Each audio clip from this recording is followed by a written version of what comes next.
All right, so let's just play it through once. Here she comes. Gonna do some zooming.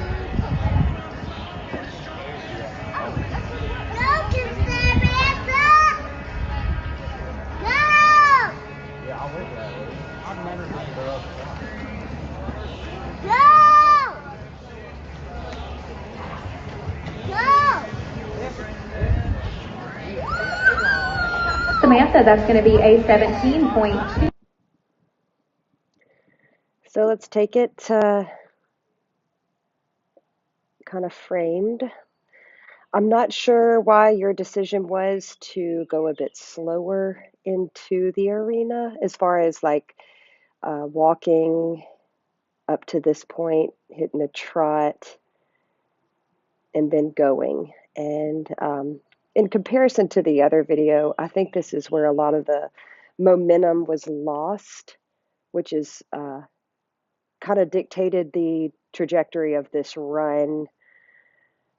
Um, the horse doesn't have a lot of momentum going into the first and has a little bit better momentum going into the second. But here at the third, I think that you made a really good decision there. I mean, I know it definitely wrecked your time, but I feel like this horse was kind of,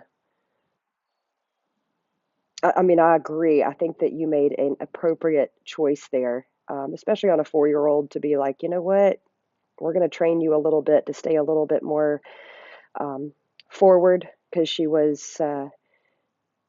could be cutting off the turn because I can see this back rail here.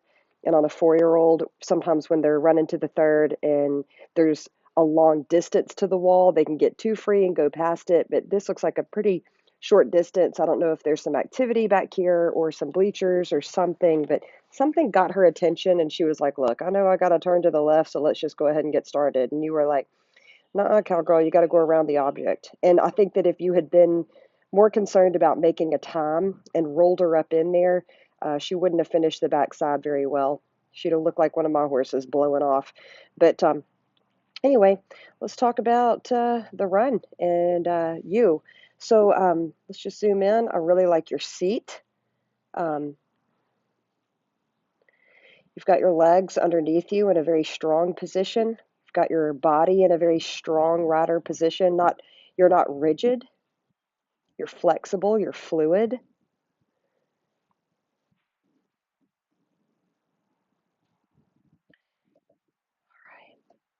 let's talk about when you're moving your legs, you're not blasting this horse's lungs out kicking, but you're definitely encouraging her. Are you a bit early? Maybe, but I think that it was the appropriate decision because she just kind of looks a little bit scared. Your legs are underneath you, so you're very balanced. You've gone to the horn mostly to stay out of her way, I believe. And then I love how you kind of go with them without banging on their head with the reins. Your reins are, at some point, there was some contact, but it was fluid contact with the stride. Here, you're definitely early going to the horn, but you're trusting your training. You might have been early going to the horn, but you're not early with your hands. Look at how uh, light and you're not all up in her grill. It's rare that I see a rider that could go to the horn early, but at the same time, not shut the horse down early with your hands. Again, you're not blasting this horse's lungs out. You're flapping your legs like go horse without popping the air out of them. I like that. You have a very secure leg position. You have a very strong leg that supports you as the rider the whole time. I don't know. It doesn't look like you have rubber bands on. You might, but you don't look like the type of rider that needs rubber bands to keep their feet in the stirrups because you balance yourself so well over your stirrups. Your stirrups have become a ground support. I like that you ride away from your horse. You know, you're not sitting and lifting through the knee, which is going to put a lot of weight on your horse. You're actually, again, like I said, using your stirrups which allows you to be light in the saddle. And I mean, you really get up and go with the horse after the turn. You really do. I mean, there's no delay to you. What I do like about, especially you on this 4-year-old or on a youngster in general, is that you wait on them. You really do. I mean, you're not over hustling at any point. You're waiting on them to finish the turn in a very fluid way, and you're ready for when they take off so that you're not bouncing or getting jolted backwards and excessively pulling on the face for balance. I really like the way that you ride and your strength as a rider. I mean, right here you're using your stirrups, which keeps you light in the saddle. There's distance between you and the seat, but your position is strong. Um, you don't need to sit heavy and hang on to go with a horse. You've got a lot of balance. Right there, you do get kind of popped out, but you know what a lot of us do.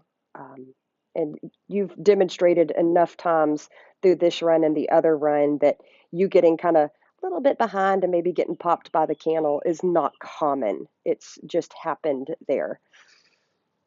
Your hands are, you go really forward with your hands. Again, you might just be a little bit early, but I feel like it wasn't the worst decision in the world right there. I think your horse was getting a little flat and a little spooky from the back wall, and you took that opportunity to train and to maintain as opposed to play the ball where it lies and see how hard you could hit the third. So I really like what you're doing. I really like what you're doing. I can't give you a pointer on what to do to make this run better because I think you made all of the right decisions to make a run that really wasn't going great better than it could have been.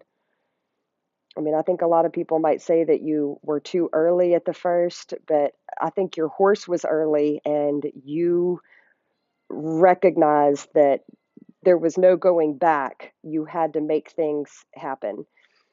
Um, I would be cautious about being early because the earlier we are, the earlier our horses get, and then the turns start to back up even more.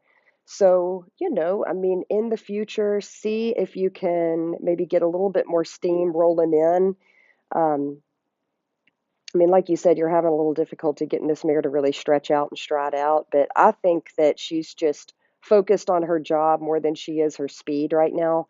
And I wouldn't wait on the speed though. I would definitely find some straightaway place to go and breeze this mare and get her accustomed to really running under saddle. All horses know how to run, but some youngsters are a little apprehensive about running under a rider because, when you're breaking a colt, it's all about, hey, maintain yourself, don't run off. And then we're like, okay, run off. And they kind of need the opportunity to learn that they're allowed to run under a rider. They know how to run. They need to be given permission and to sort of learn how to carry us during that run.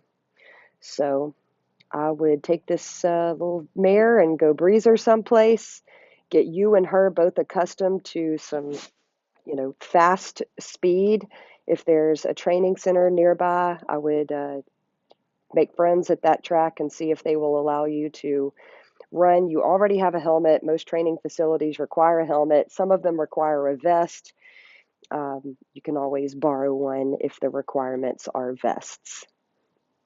So anyway, let's go through this again. Um, I like your seat. I like your balance. I like your focus. I like your fluidity. I like your hands being forward.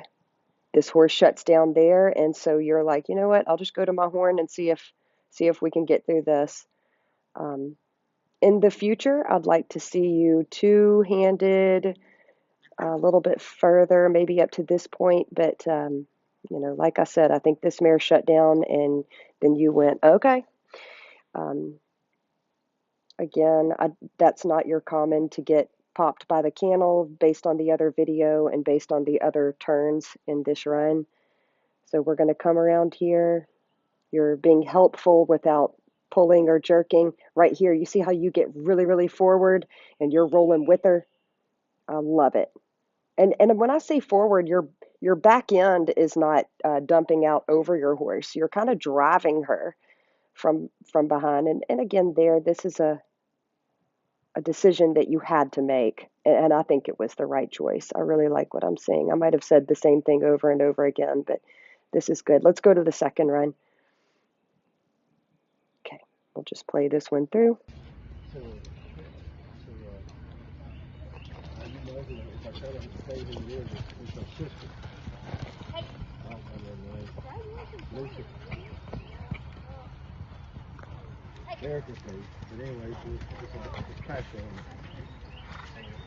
And he's solid black with a white spot right there.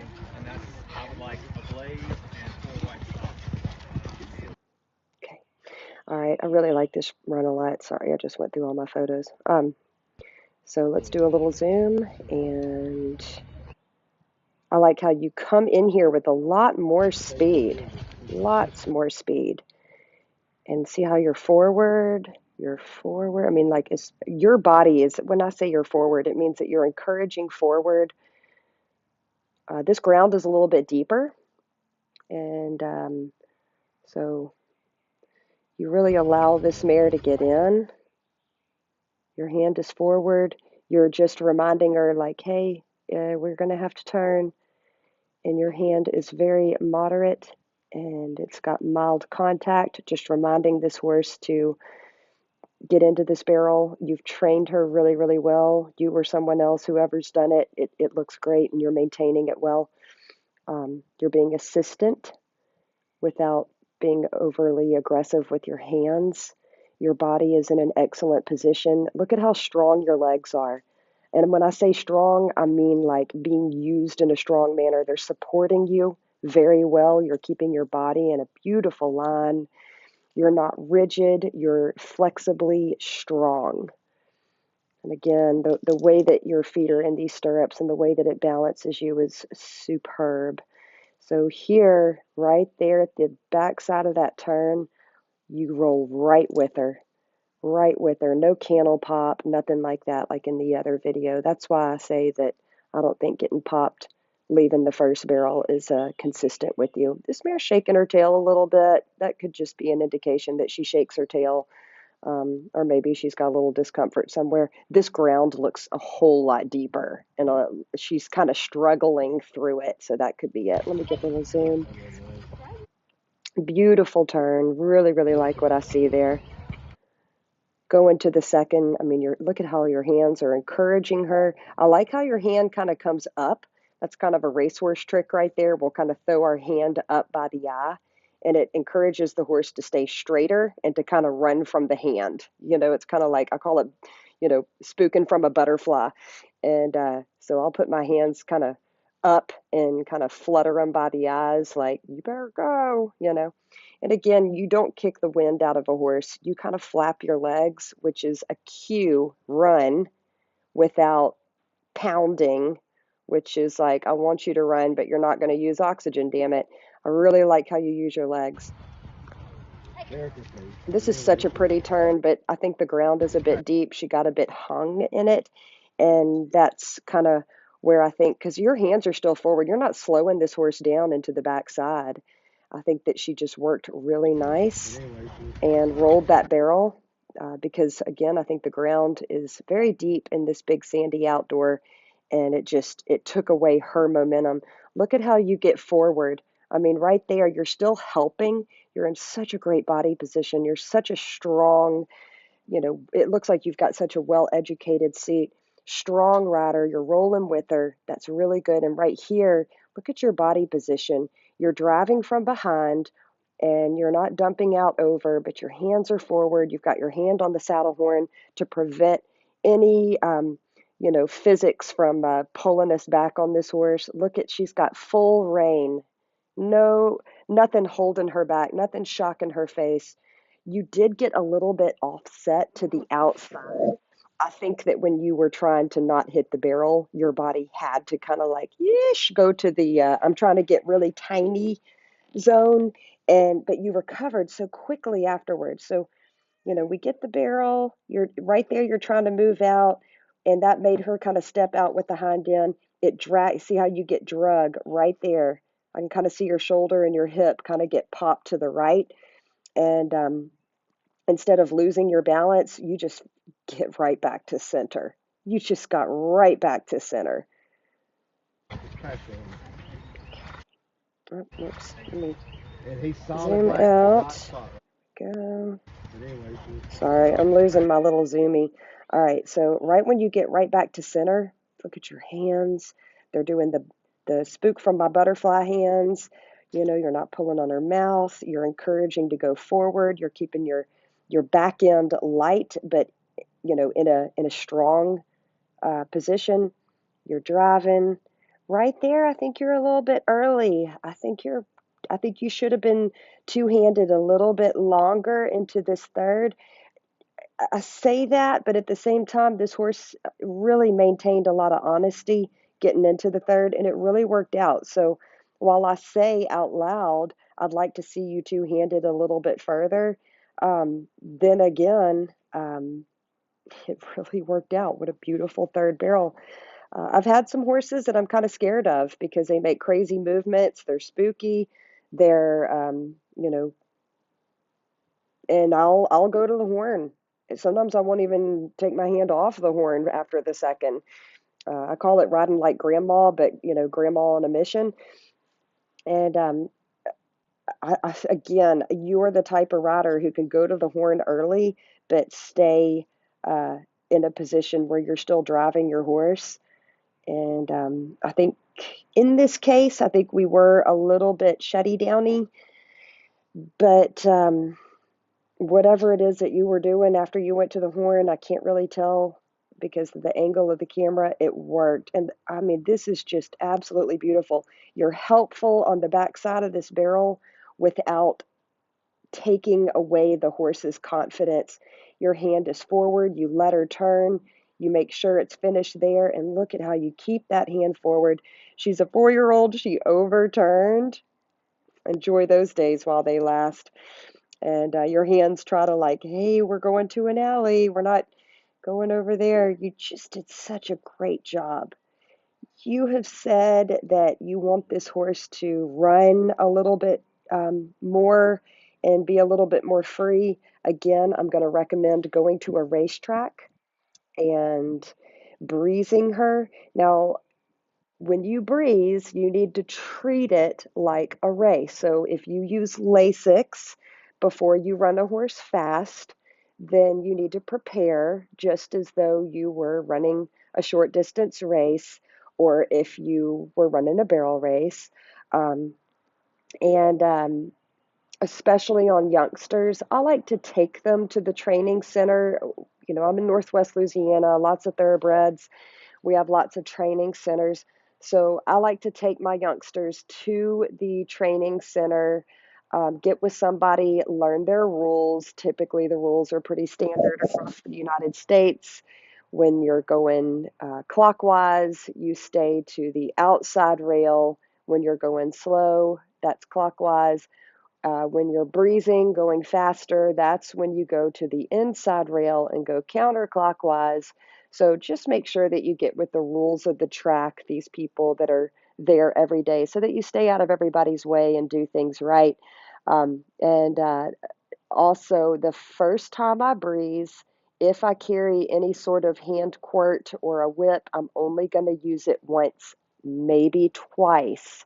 I don't want to dislodge a horse's confidence or whip excessively. And generally, so I take my horses to the track a few times, get them used to the track 2 or 3 times, depending on the horse. And then, on the fourth or fifth time, whatever it is that you feel like your horse isn't going to be running full blast and then spooking and ducking out from underneath you from a chicken or rooster, there's a lot of wild domesticated animals at a track. Um, just where they're comfortable running. Then I'm going to ask them to breeze, and uh, again, talk to the guys. They'll tell you where the best breezing ground is. Depending, I'll go from turn to turn. just from turn to the next turn. I'm not going to run them a whole mile around the track. We don't set up for that, and we don't prepare for that, and they're not thoroughbreds. They're short distance runners.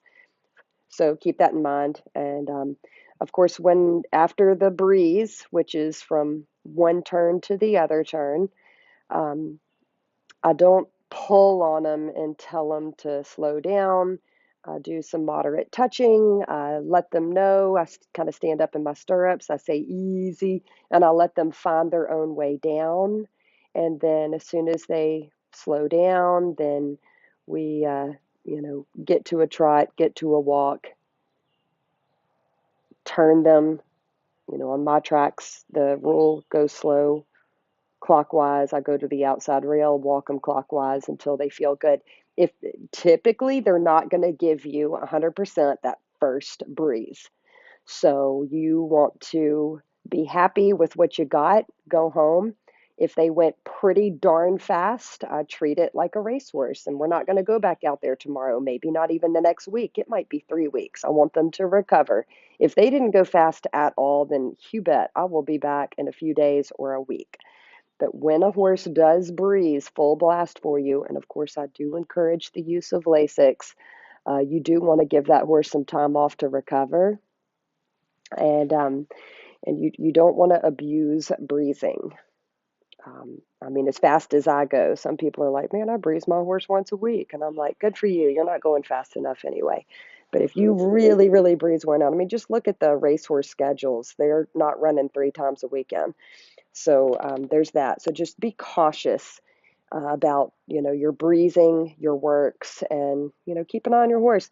It's not all about the lungs. It certainly is about the lungs recovering from a possible ghost bleed. It's also about the legs and the tendons and things like that, just recovery. So there's that. And some people are like, yeah, I'm going to get a racehorse jockey to breeze them. And that's fine. But for the rider, for you yourself, and for me, myself, I do like to be the one breezing them because it's important for me to address the speed from the saddle and kind of gauge it and feel it on that particular horse. I am known for going pretty slow. So, maybe I'm not the best person to ask here, but so there's that. Um, anyway, I think that you're doing a lot of things right. I'd like to see a little bit more confidence out of you having those beautiful uh, two-handed movements that you have a little bit longer. I love how you use your stirrups as a platform. Not to get too personal or to be unkind, but I do see from the video that you are not by any means what I would call a heavy rider, but you do have a little bit more thigh and a little bit more bust than some other ladies.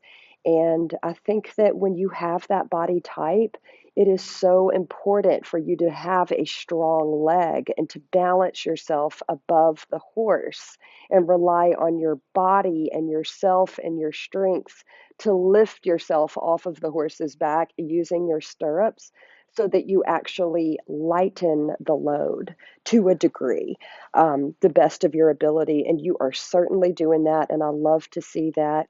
If you could possibly maybe, drop a little bit from yourself, that would be beneficial. But I don't care if you get down to 98 pounds, always use your stirrups in the manner that you are using your stirrups today because it is it doesn't matter if you're 50 pounds or 150 pounds. When you can balance yourself over your stirrups, it makes such a big difference in the freedom that our horses have to really maneuver and be athletes. So that is my long dissertation and dissection of your running. And let's just go through it again and zoom out and watch these 2 videos.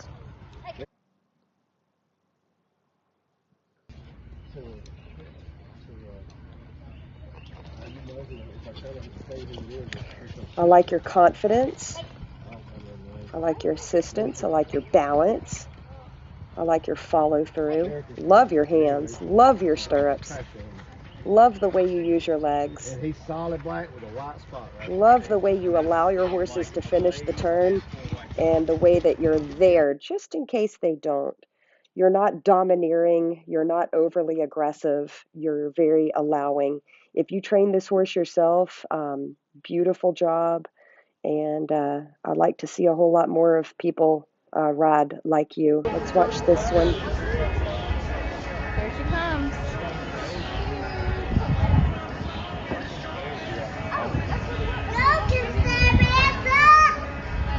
Good girl. Yeah, I went that way. I've never had girls. Beautiful.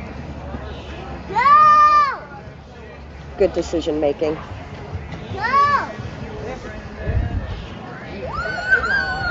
Samantha, that's going to be a 17.2. Samantha, right now I'll give you an A plus 100. I can't fault you. I think that you're making excellent decisions. No, they're not winning the barrel race, but in the future, I think that you will.